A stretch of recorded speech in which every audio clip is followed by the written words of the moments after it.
Hello everyone. Hope आप सब लोग ठीक होंगे, अच्छे होंगे, हेल्दी होंगे and welcome back to another video. आज के वीडियो में हम कवर करेंगे day 2 of our Oman Salalah trip. और जिन्होंने डे 1 चेक नहीं किया है please go to our channel और आप लोग डे 1 का भी वीडियो चेक करिए। डे 1 में हम लोगों ने मुगसेल बीच, जिसको ब्लू होल बीच भी बोलते हैं, वो कवर किया था, साथ टॉप व्यू कवर किया था।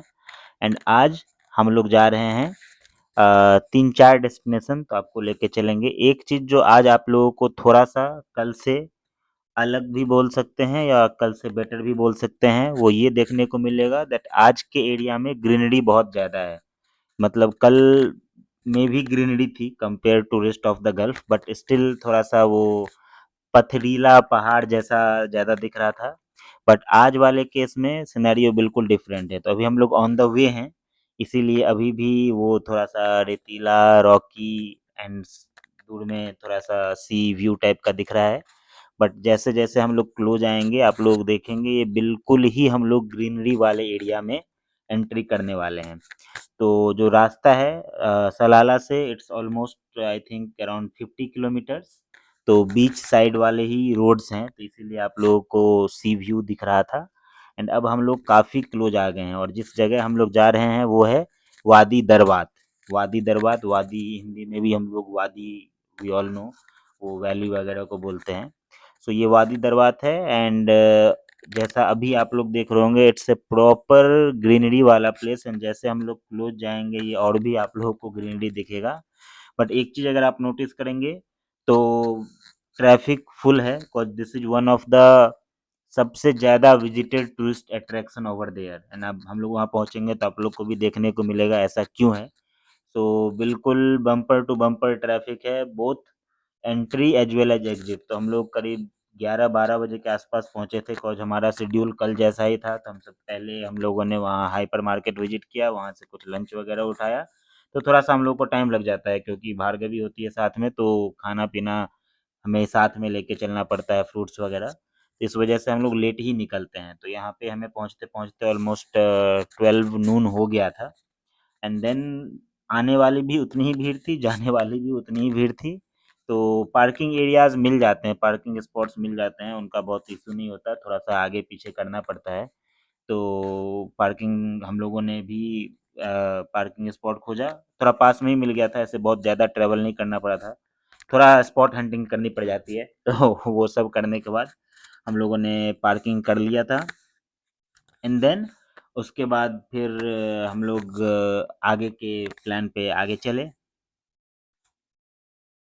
एंड जैसा मैं आप लोगों को बता रहा था, अब अभी आप लोग अगर देखेंगे तो ये बिल्कुल ही आप लोग को वो रॉकी व्यू सा नहीं दिखेगा, या बिल्कुल ग्रीन वाला माहौल आ गया है। सो दिस इज वादी दरबात। तो यहाँ पे एक लेक है, मेनली लेक में बोटिंग वगैरह, लेक व्यू के लिए लोग आते हैं। जो लोकल लोग हैं, हम लोगों ने काफ़ी लोगों को यहाँ पे आसपास बैठे देखा जो पिकनिक भी एंजॉय कर रहे थे, तो आगे क्लिप में आप लोग को देखने को भी मिलेगा। एंड देन हम लोगों ने भी बोट राइडिंग करी, बिकॉज एक बहुत अच्छा टूरिस्ट अट्रैक्शन सा दिख रहा था। एंड इसमें बैठ के मैं भावना को यही बोल रहा था कि अगर ये पिक्चर लगा के कोई थोड़ा सा ये बोल दे कि वो स्विट्जरलैंड में है, यूरोप के किसी विलेज में है, तो भरोसा हो जाएगा कि सामने वाले को कि हाँ हो सकता है। बिकॉज बिल्कुल आप ग्रीनरी देखिए, बिल्कुल out of the world, out of gulf वाली फील आती है। You have lake, you have greenery, पानी के फव्वारे हैं एंड इनफ ऑफ टूरिस्ट्स हैं यहाँ पे, तो अच्छी खासी भीड़ भी है। तो ऑल इन ऑल बहुत अच्छा रहा हमारे लिए experience. Again one of its kind है गल्फ में, एंड आई थिंक गल्फ का may be it could be the most greenest place. Again सारा नहीं घुमा हुआ हम लोगों ने अभी, बट जितना भी हम लोगों ने अभी तक देखा है it's one of the greenest place. And हमारे साथ भार्गवी ने भी खूब इंजॉय करा। वो उसको पानी टच करने में बहुत अच्छा लग रहा था, और पानी में मछलियां घूम रही थी तो वो बार बार जिद कर रही थी वो मछलियों को टच करेगी, पानी में हाथ लगाएगी। एंड ऑफ कोर्स हमें डर था कहीं हाथ लगाते लगाते नीचे ना चली जाए, तो इसके लिए भार्गवी बहुत जिद कर रही थी। But overall very happy with this. Photo shoots करवाए हम लोगों ने, काफ़ी पिक्चर्स क्लिक करी, एंड जो हमारे साथ हमें लेके बोट में घुमाने आए थे उन्होंने भी हमारी काफ़ी हेल्प करी फ़ोटोज़ क्लिक करने में और भार्गवी सारे फ़ोटोज़ में घुसने के लिए ज़िद कर रही थी। तो हमें बीच-बीच में उसको थोड़ा टॉफ़ी वगैरह का लालच देके साइड किया सो दैट मैं और भावना पिक्चर्स क्लिक कर सकें। तो किसी-किसी में उसका सर दिखेगा बट थोड़ा-सा उसको साइड उन लोगों ने छिपाया हुआ है। So this was all about Wadi Darbar. So this was our first stop. Then Wadi Darbat से निकल के हमारा जो सेकंड स्पॉट था वो था जबल समहान. सो वादी दरबार सलाला से as I said it was like some 50 kilometers and then वहाँ से another 45 to 50 kilometers is Jabal Samhan. Now हम लोगों को ऑफ कोर्स हम लोगों ने भी वहाँ कुछ लोगों से आइडिया लिया था कहाँ जाना बेटर है, क्या बेटर रहेगा। तो इसीलिए हम लोगों को ये पॉइंट्स पता चले थे कहाँ-कहाँ जाना है, थोड़ा बहुत गूगल से, थोड़ा बहुत फ्रेंड से, नेट से हम लोगों ने उठाया था। तो Jabal Samhan was supposed to be a place with very good view and हम लोगों ने कार रेंटल कर ही रखी थी तो हमने कहा बिल्कुल घूम आते हैं। तो ये सब रास्ते का व्यू है तो रास्ते में कैमल क्रॉसिंग ये सब मिल जाएगा आपको। So this is Jabal समहान। ना हम लोग आए थे ऑनेस्टली बहुत होप से यहाँ पे दैट क्या खतरनाक दिखने वाला है cause yesterday if you will remember हम लोग 7 टॉप व्यू गए थे, वहाँ बिल्कुल हम लोग क्लाउड के ऑन टॉप थे। तो वो वाला हमें अच्छा लगा था, तो हमें लग रहा था शायद ऐसा ही कुछ व्यू होगा। बट ये इतना भी ऑनेस्टली हम लोगों को ख़ास नहीं लगा, आप लोग भी देख रहे होंगे मतलब यही व्यू है, this is Jabal Samhan view point. तो बहुत ज़्यादा ये ख़ास नहीं लगा एंड इसके लिए हम लोगों ने almost I think 35 to 40 kilometres drive करी है वादी दरबार से। तो ये थोड़ा-सा डिसअपॉइंटिंग था हमारे लिए। ये बिल्कुल उतना हमें पसंद नहीं आया।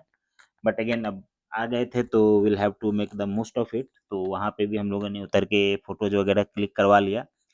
सो अगर आप लोग प्लान कर रहे हैं टाइम शॉर्टेज पे हैं तो may be you can skip this. तो वो जबल सामान पे फिर हम लोगों ने ज़्यादा टाइम स्पेंड नहीं किया 15-20 मिनट्स स्पेंड करके फिर वहाँ से निकल गए।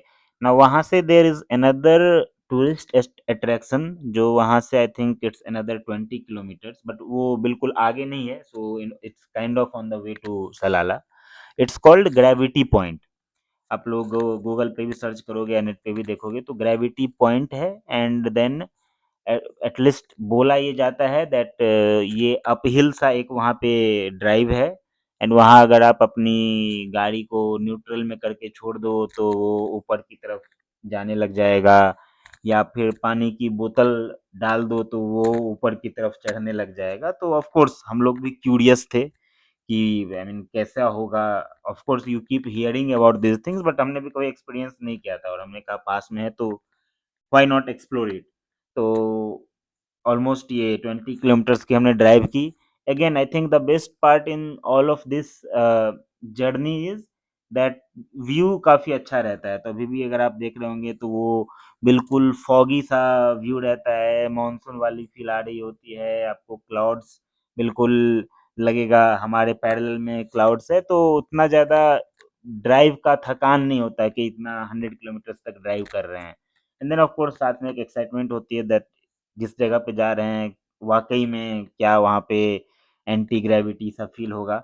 सो एनीवे तो ये हम लोग वहाँ पे पहुँच गए हैं एंड वहाँ पे एक साइन भी लगा हुआ है ये लोकेशन ऑफ ग्रेविटी जो आप अभी स्क्रीन पे दिख रहे होंगे। एंड मैंने सोचा यहाँ पे थोड़ा एक्सपेरिमेंट कर लें, तो मैंने ये बोतल को ऐसे रखा टू सी जाएगा या नहीं जाएगा बट कुछ भी नहीं हुआ। So we were again very disappointed in the second destination जो हमने विज़िट किया जबल सामान के बाद। Now the good thing was वहाँ से it's just like 2 kilometers and there is this Mirbat sea view point. तो after all the disappointment of today तो Wadi दरबार अच्छा था बट उसके बाद डिसअपॉइंटमेंट के बाद ये जगह फिर हमें काफ़ी अच्छी लगी। यहाँ पहुँचते-पहुँचते ऑलमोस्ट शाम के 5 बज गए थे, तो अगर आप मौसम देखेंगे तो बिल्कुल हवा बह रही है, वो क्लाउडी सा मौसम लग रहा है, तो आई थिंक यहाँ पे आके फिर हमें लगा कि नहीं ठीक है, एटलीस्ट यहाँ तक आ गए तो again good view point Bhargavi ने यहाँ पे वो स्विंग्स वगैरह एन्जॉय किया। यहाँ पे then we spent around like 1 hour यहाँ पे हम लोग बैठे थोड़ी देर, हवा अच्छी चल रही थी तो फिर हम लोगों ने पिक्चर्स क्लिक करवाए, साथ में हम लोगों ने 2-4 टूरिस्ट को और बोला हम सबका फैमिली पिक्चर भी क्लिक कर दो। भार्गवी को भी काफ़ी अच्छा लगा यहाँ पे there is a kids area अलग से।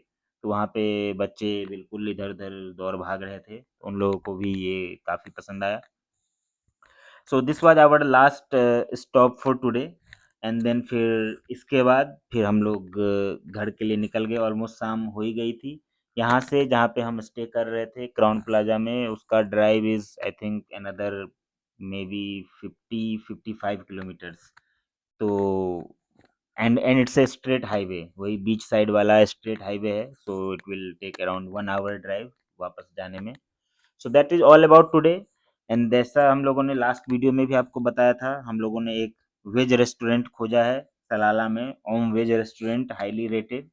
तो कल भी हम लोग वहीं पे जाके हमने खाना खाया था and as I have said, थोड़ा भावना को बाहर खाने में इधर नॉन वेज ज़्यादा खाना नहीं पसंद करते हम लोग बाहर, तो veg food is always more welcome. तो आज भी हम लोग वापस जाएँगे, वापस हम लोग ओम वेज रेस्टोरेंट जाएँगे जो हमारे होटल से ऑलमोस्ट 20 किलोमीटर्स है, बट इट्स गुड फूड।